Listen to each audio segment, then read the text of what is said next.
أعوذ بالله من الشيطان الرجيم. بسم الله الرحمن الرحيم.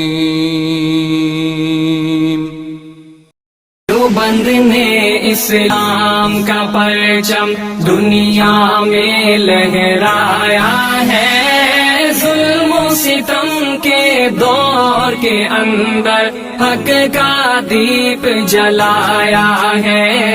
دیوبند نے اسلام کا پرچم، دیوبند کا تاریخ کے اندر ہر کردار نرالا ہے۔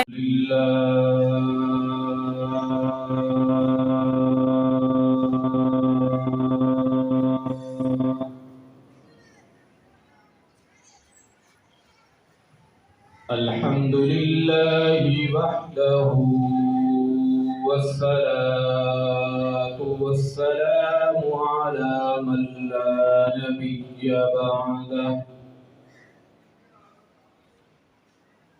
صاحب التاج والمعراج،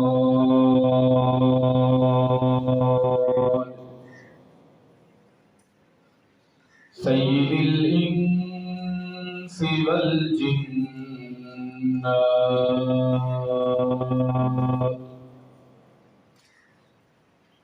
محبوب رب الأرض والسماوات،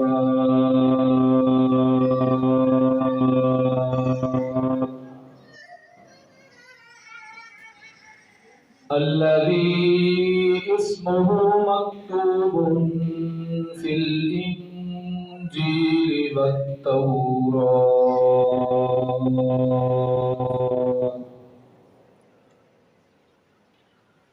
أرسله الله تعالى بالحق بشيرا ونذيرا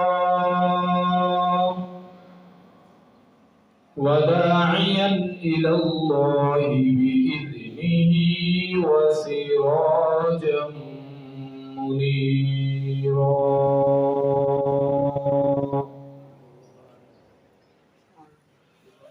وقال الله تبارك وتعالى في القرآن المجيد والفرقان الحميد: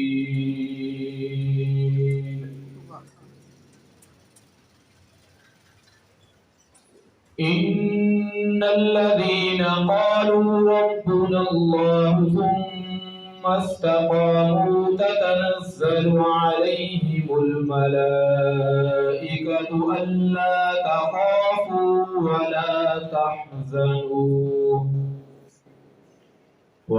تحزنوا وأبشروا بالجنة التي كنتم توعدون. وقال الله تبارك وتعالى في القرآن المجيد والفرقان الحميد: فلما جاء أمرنا جعلنا عاليها سافلها وأمطرنا عليهم حجارة من سجيل منضود. صدق الله العظيم وصدق رسوله النبي الكريم، ونحن على ذلك لمن الشاهدين والشاكرين، والحمد لله رب العالمين.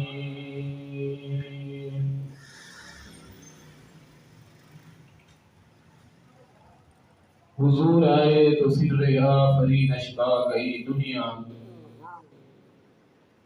حضور آئے تو سر آفرین اشبا گئی دنیا، اندھیروں سے نکل کر روشنی میں آ گئی دنیا،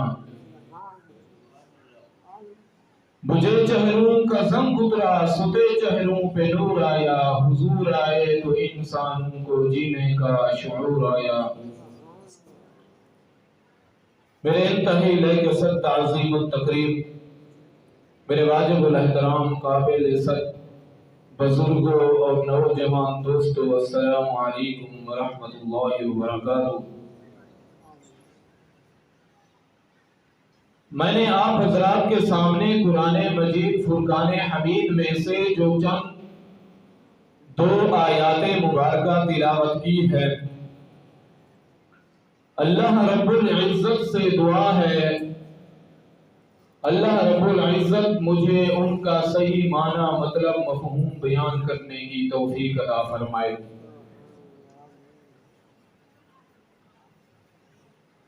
میرے محترم دوستو، جیسا کہ تمام حضرات کے علم کے اندر ہے، تمام حضرات اس بات کو جانتے ہیں، ہمارا ملک پاکستان جو لا الہ الا اللہ محمد الرسول اللہ کے لیے بنا ہے، ہم نعرے لگاتے ہیں لا الہ الا اللہ کا مطلب کیا، پاکستان کا مطلب کیا، لا الہ الا اللہ، لا الہ الا اللہ۔ مقصد تو لا الہ الا اللہ ہے، لیکن اس ملک کے اندر جو کام ہو رہے ہیں وہ لا الہ الا اللہ سے ہٹ کر ہو رہے ہیں۔ آپ سب جانتے ہیں، جیسا کہ آج کے دور کے اندر کچھ دن پہلے ایک جنس پرستی کا ایک بل پیش ہوا ہے۔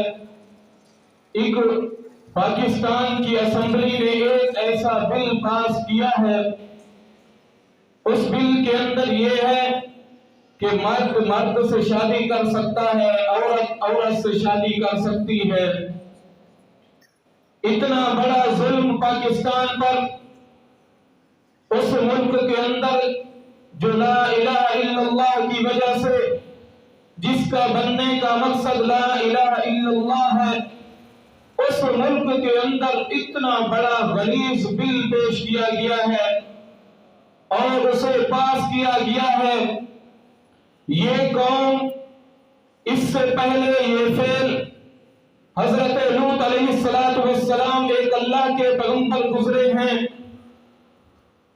حضرت لوط علیہ السلام کی قوم کے اندر یہ بیماری، یہ خباثت ان کے اندر تھی کہ وہ مردوں سے غلط کام کیا کرتے تھے۔ تو اللہ تبارک و تعالی نے لوط علیہ السلام کو بھیج کر ان کو تنبیہ کی۔ لوط علیہ السلام ان کے پاس آئے کہ قوم والوں دیکھو، میں تمہارے پاس اللہ کا نبی آیا ہوں، اس روئے زمین پر تم سے پہلے کوئی ایسی قوم نہیں آئی جس نے آ کر یہ غلاظت والا غلیظ کام کیا ہو۔ اے قوم، تم اللہ سے ڈرو اور اس کام سے باز آ جاؤ۔ اللہ نے عورت جیسی پاکیزہ چیز پیدا کی ہے، تم عورتوں سے نکاح کرو، ان سے شادی کرو، ان سے اپنی خواہشات پوری کرو۔ اللہ نے منع کیا ہے کہ یہ خباثت نہ کیا کرو، میری روئے زمین پر اس غلیظ کام کو نہ کرو۔ تو اس قوم نے کیا کیا؟ لوط علیہ السلام کو الٹا کہنے لگے، تو بڑا صوفی بنتا ہے، بڑا نیک بنتا ہے، ہمارا علاقہ چھوڑ کے چلا جا۔ لوط علیہ السلام کے بار بار روکنے کے باوجود وہ قوم باز نہیں آئی۔ پھر آخر کیا ہوا؟ 2 فرشتے آئے حضرت ابراہیم علیہ السلام کے پاس۔ حضرت ابراہیم علیہ السلام کو آ کر ان کے بیٹے اسماعیل کی خوشخبری دی، اسحاق کی خوشخبری دی کہ اللہ آپ کو بیٹا دینے والا ہے۔ ابراہیم علیہ السلام نے پوچھا، انسانی شکل کے اندر آئے تھے، آپ کہاں جا رہے ہیں؟ تو ان فرشتوں نے کہا، ہم لوط علیہ السلام کی قوم کے اندر جا رہے ہیں۔ صبح ہوتے ہی اللہ کا امر آ چکا ہے، اللہ کا حکم ہو چکا ہے کہ ان کو صفحہ ہستی سے مٹا کر تباہ و برباد کر دیا جائے۔ اللہ کے حکم سے ہم جا رہے ہیں۔ جب وہ قوم لوط علیہ السلام کے پاس وہ فرشتے جاتے ہیں، لوط علیہ السلام کے پاس وہ مہمان بنے بیٹھے ہیں۔ اب حضرت لوط علیہ السلام کی بیوی کو پتا چلا کہ لوط علیہ السلام کے پاس دو خوبصورت لڑکے آئے ہیں، وہ اللہ کے فرشتے سے خوبصورت ہوا کرتے ہیں، وہ نوری مخلوق ہیں۔ تو حضرت لوط علیہ السلام کی بیوی قوم کے پاس جاتی ہے اور جا کر قوم کو بتاتی ہے، تمہیں پتا ہے کہ لوط علیہ السلام کے پاس دو خوبصورت نوجوان لڑکے آئے بیٹھے ہیں، میں نے ایسا حسن دنیا کے اندر کبھی نہیں دیکھا، میں نے ایسی خوبصورت پہلے نہیں دیکھی، وہ اتنا خوبصورت ہے۔ وہ قوم آئی اور لوط علیہ السلام کی دیواریں چھلانگنے لگی، لوط علیہ السلام کے دروازے توڑنے لگی۔ لوط علیہ السلام نے انہیں سمجھایا، قوم والے دیکھو، اللہ تبارک و تعالیٰ تمہارے اس عمل سے بہت زیادہ ناراض ہیں، ایسا نہ ہو اللہ تم پر عذاب بھیجے، اس کام سے باز آ جاؤ۔ لوط علیہ السلام نے فرمایا، قوم والے دیکھو، دنیا کے اندر دیکھو، اس قوم کے اندر دیکھو کتنی عورتیں ہیں، ان عورتوں سے نکاح کرو، اللہ نے یہ عورتیں تمہارے لیے پیدا کی ہیں۔ انہوں نے ایک نہیں مانی۔ جب اللہ تبارک و تعالیٰ کا امر آ چکا تھا، ان فرشتوں نے کہا، اے اللہ کے پیغمبر آپ ہٹ جائیے، یہ ہرگز آپ تک نہیں آ پائیں گے، اللہ کا قرآن اٹھاؤ۔ اللہ نے ان کو پورے کے پورے قرآن کے اندر عبرت کا نشان بنا کر پورے قرآن کے اندر مختلف صورتوں کے اندر سورۃ ہود اٹھاؤ، سورۃ عنکبوت اٹھاؤ، مختلف صورتوں کے اندر اللہ نے ان کے واقعے کو بیان کر دیا۔ پھر تاریخ نے وہ وقت دیکھا، صبح ہوئی، جب سورج طلوع ہوا، جبرائیل امین آئے، اپنے ایک پر سے ان پوری بستیوں کو ایسے اکھاڑ کے فرماتے ہیں، آسمان کے قریب لے گئے، ان کے کتوں کو بھونکنے کی آواز اور ان کے مرغیوں کی آواز فرشتے سن رہے تھے، اتنا اوپر لے کر اور حضرت جبرائیل امین نے واپس الٹا کر کے ان کو اتنا تیزی سے پٹکا، اتنا تیزی سے نیچے پھینکا۔ اللہ تبارک و تعالیٰ قرآن کے اندر فرماتے ہیں، چند سیکنڈ کے اندر ہم نے ان کو صفحہ ہستی سے مٹا کر تباہ و برباد کر دیا۔